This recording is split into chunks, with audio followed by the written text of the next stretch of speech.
Hi guys! For today's video, lalabas kami ni Edrey para kumain ng breakfast. At first time ito ma-try ni Edrey. At bago nga kami kumain, nagkukulitan muna kami ng anak ko. At dahil nga naglakad lang kami, nauhaw nga pala si Edrey, kaya bumili muna kami ng drinks namin.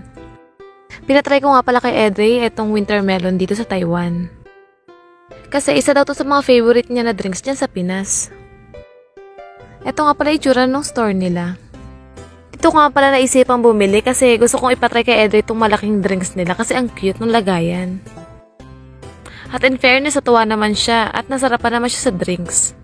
Dito nga pala kami nag-almusal ni Edrey, malapit lang din naman to sa pinag-i-stayan namin. Pinatry ko nga pala kay Edrey itong cheese dumplings. At ito naman yung order niya, bacon dumplings. Yan nga pala yung madalas na kinakain ko dito pag almusal pag lumalabas kami ni Yachi. At syempre, bumili rin kami ng nuggets. Kasi isa yan sa mga favorite niya dyan sa Pinas. At ayan na nga, nag-video-video muna si Edrey ng sarili niya.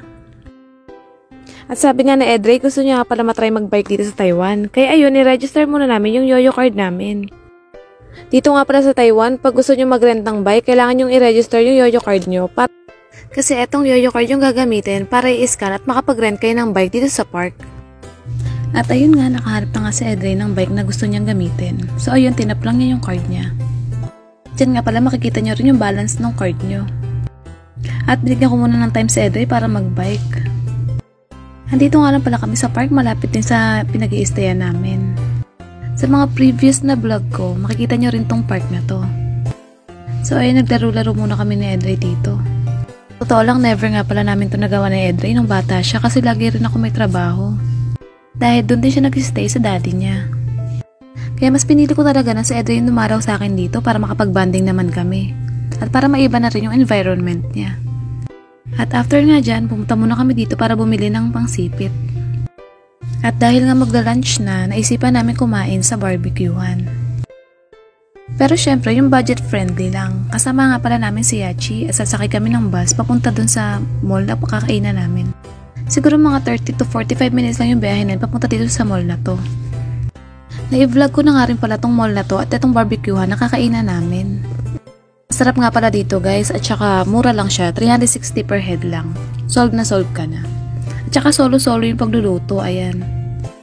So hinayaan ko lang si Edrey na magluto ng sarili niya kasi gusto raw niya maging independent. So ayan, pinatry ko sa kanya.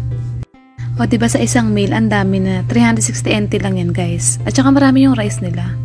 Hindi nga pala unlimited yan guys ha. At after nga nyan, bumili kami ng tinapay. Para ipatry ko kay Edrey. At syempre, hindi mawawala ang milk tea. Bumili na lang rin pala kami bago kami lumabas. Ang cute nga pala ng milk tea na to kasi every time na bibili ka, ay may free silang bitbitan. At pwede siyang magamit next time. At nadaanan nga pala namin to ni Edrey, Wawa din yung tawag namin dito dyan. Pero mas mahal siya kasi 50 or 100 sa isang lagayan. Depende yun sa item na nasa loob. Sa labas nga pala ng mall na kinainan namin ay may park. Ayan nga pala yung itsura niya paggabi. At ayun nga, bumili nga si Edrey ng pailaw na hinahagis. So ayun, hinayaan muna namin siya maglaro. At meron nga pala siyang kalarong bata dyan. At sobrang nakakatuwa kasi enjoy na enjoy silang dalawa kahit hindi sila nagkakaintindihan. Taiwanese nga pala yung bata na kasama niya dyan maglaro. Nakakatuwa nga silang panoorin kasi ganyan lang yung ginagawa nila.